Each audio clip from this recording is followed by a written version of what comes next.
States. Please spell your first name and last name for me. Cameron, Cameron, last name Khansarinia, Khansarinia.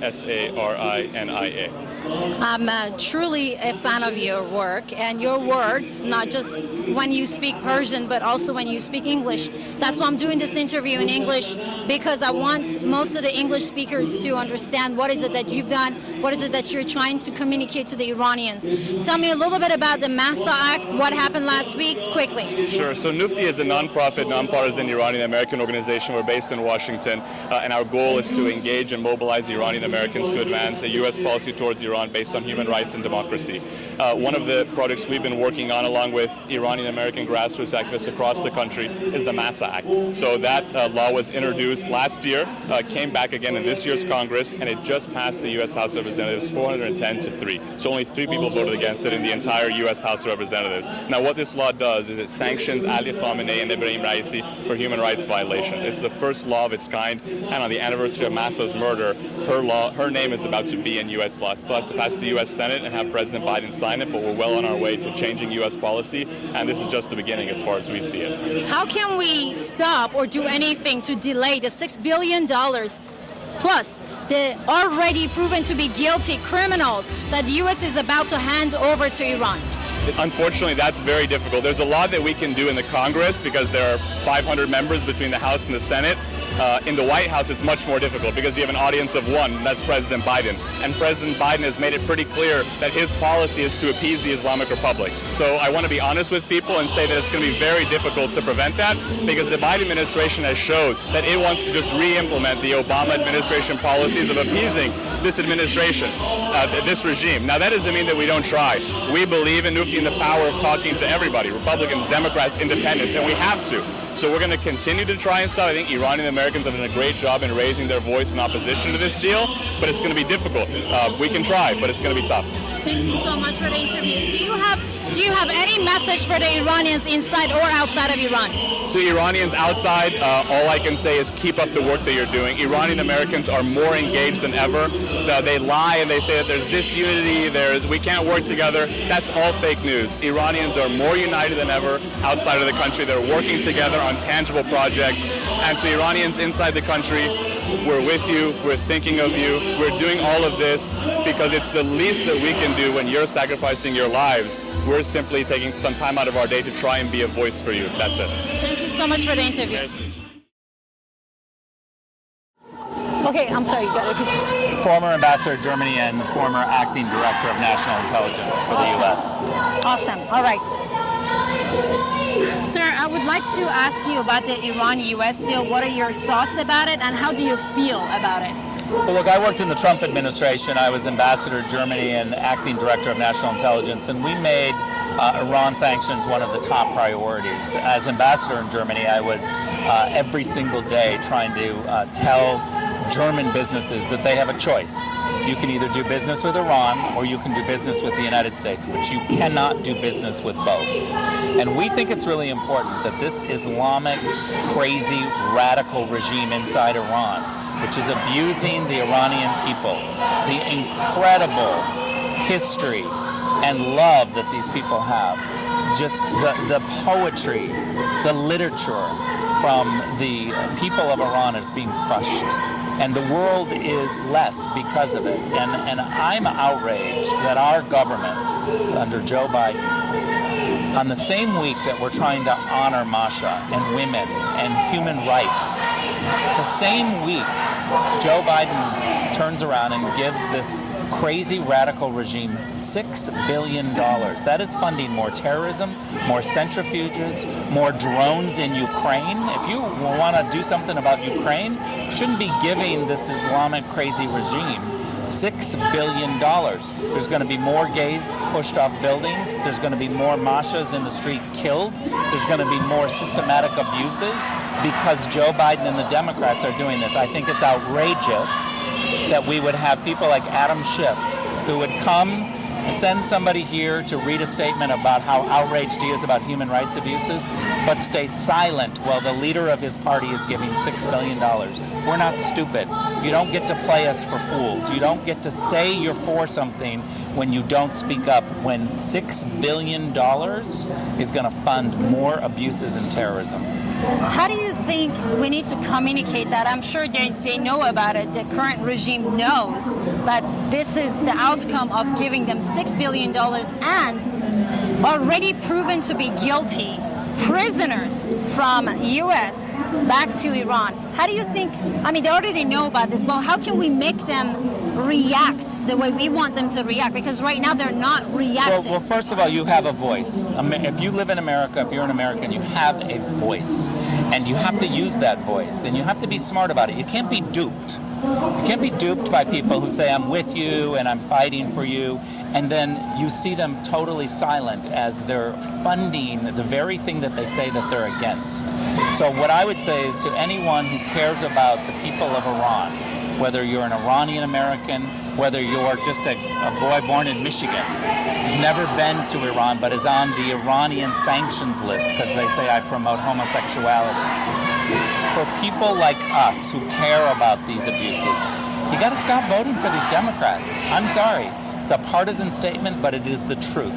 They dupe you. They want to have a deal with the Iranian regime while coming to rallies like this and pretending like they care about the people. They're funding the very abuse on these people.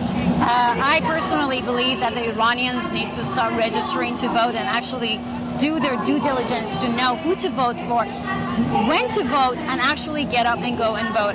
As a matter of fact, I made a YouTube video about this. Anybody that lives in the United States of America can go watch that. If they're Iranian, it's in the Persian language, and they can watch and actually register themselves to vote. It is very important to vote for the local people because those local people can make a difference. Who do you think has been the biggest supporter locally in California for the Iranians? Look, I don't know if I'm an expert on that because I haven't really watched it, and I like to speak out when I know something to be true.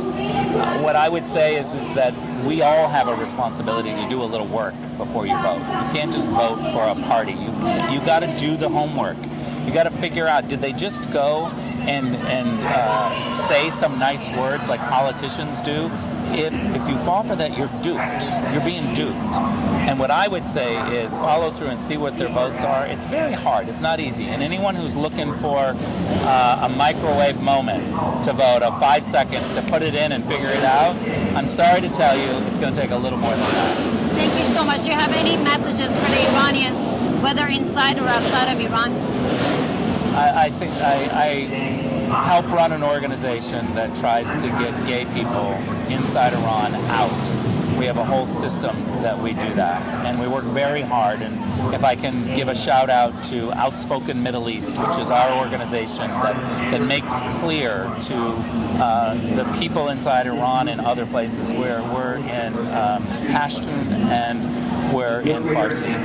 And our language is about educating them on their governments and to let them know that there are people who will stand with them, that we want people inside Iran who are gay and lesbian to absolutely feel confident that someday they are going to see the day when the Islamic radical regime is gone.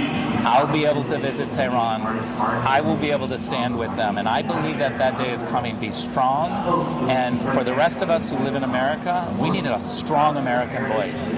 And you have a responsibility to get involved. Thank you so much for the interview. Yeah, thank you. Thank you. 1 second before you go. I want to give you my card. آقای کیان، خیلی خوشحالم از اینکه شما اینجا میبینم. چه پیغامی دارید برای ایرانی‌های مقیم ایران؟ اولا که با یاد و نام کسانی که جانشان را در راه آزادی دادن، محسا امینی، حمیدرضا رهنورد، غزاله چرابی، حیدر حقی، هیچ تفاوتی ندارد که چگونه فکر می‌کردند آنها جان دادن در راه آزادی و در راه جنگیدن با جمهوری اسلامی. اگر آنها امروز اینجا بودند و ما می‌گفتند ما جان دادیم، ما چه می‌کنیم در راه آزادی ما، در راه آزادی ایران؟ گفتن آیا شما امروز رقابت براتون مهم‌تره بجنگید با هم که عقب نیفتید از رقیبتون، آنها میگفتن که آیا واقعا شما قصد دارید که رقیب رو از مسابقه حذف کنید، فقط خودتان باشید و خودتان جایزه بگیرید؟ و آنها میگفتن که برای اینکه مشروعیت رو از جمهوری اسلامی بگیرید یک ائتلاف گسترده رو فراهم بیارید، واقعیت تکثر حقایق رو در ایران قبول کنید و گرد هم بیاید یک مجمع واحد متکثر با هدف اخذ شناسایی سیاسی و حقوقی از مجامع بین‌المللی. و اونها میگفتن که زندانیان سیاسی رو فراموش نکنید. اینکه نرگس محمدی، مهدی یراحی و فاطمه سپهری و دیگران همه فرق نمی‌کنه که از کدام زاویه سیاسی، از کدام باور سیاسی، زندانی سیاسی به خاطر این در زندان با جمهوری اسلامی می‌جنگند. اینها رو فراموش نکنید و در ذهن بدانید که فرایند تغییر همین است که می‌بینید، فراز و نشیب دارد. نگویید اینا نیامدن که برن، اینا ماندنی هستن، مردم خسته شدن، مردم به خیابان نیامدن. این فراز و نشیب همان ضرورتی است که در میدان جنگ هم بعضی وقتا عقب نشینی تاکتیکی و حمله تاکتیکی مهمه. مردم ایران بسیار باهوش هستند. نگاه نکنید که دموکرات‌ها امروز سعی می‌کنند که با تبلیغات بگویند که 6 میلیارد دلار آزاد شد و دست ما پشت جمهوری اسلامی هست. به این صحبت‌ها توجه نکنید. آمریکایی‌ها در آمریکا، یعنی رای دهنده آمریکایی امروز کاملا صدای شما رو شنیده، صدای آزادی‌خواهی رو شنیده، با شما همراه و هستند. بسیار کسانی که در کار سیاست گذاری در آمریکا واقعا مشغول هستند و صدای درد و رنج و ظلم مردم ایران رو شنیدن. اونا شنیدن که مردم میگویند جمهوری اسلامی را دیگر نمی‌خواهند. وقتی جمهوری اسلامی به تانک و نیروی نظامی متوسل بشه، یعنی فاتحه جمهوری اسلامی خوانده است. شعاری که شما از همه شعارها بیشتر دوست دارین چیه؟ زن، زندگی، آزادی. مرسی از مسابقه. خانم فروهر، خیلی خوشحال هستم که وقتتون رو بدید. من یکی از فن‌های بزرگ شما هستم. ما با شما بزرگ شدیم. خودتون میدونید. من 36 سالمه ولی خیلی خوشحالم. 20 سالتون. مرسی، قربان شما. یک سال از کشته شدن مهسا میگذره. چه احساسی دارید نسبت به این موضوع؟ هر روزی که میگذره واقعا بیشتر عصبانی میشم و ناراحتم که چرا باید این اتفاقا برای بچه‌های ما در ایران بیفته، برای جوانامون، پسرها، دخترها. الان تعداد زیادی در زندان‌ها هستن، تعداد زیادی از پدر مادرها واقعا در سوگ این فرزندانشونن که از دست دادن. چرا؟ مگه ما چی کار کردیم؟ چی میخوایم؟ یه آزادی نسبی که الان همه دنیا دارن. آخه در سال 2003 میتونن یه همچین بلاهای سر مردم خودشون بیارن. بچه‌هایی که جوانایی که با اینترنت بزرگ شدن، با سوشال میدیا دارن الان رابطه دارن، چه جوری میتونن؟ به هر حال یه روزی امیدوارم که حالا شاید به این زودی نباشه ولی این اتفاق میفته و مردم ما پیروز میشن. امیدوارم، یعنی مطمئنم که این اتفاق خواهد افتاد. میخوام از این چند وقتی که بعد بریم بالا، اوکی، وقتی که برگشتیم میتونیم بازم هم صحبت کنیم. روز خوبی داشته باشید.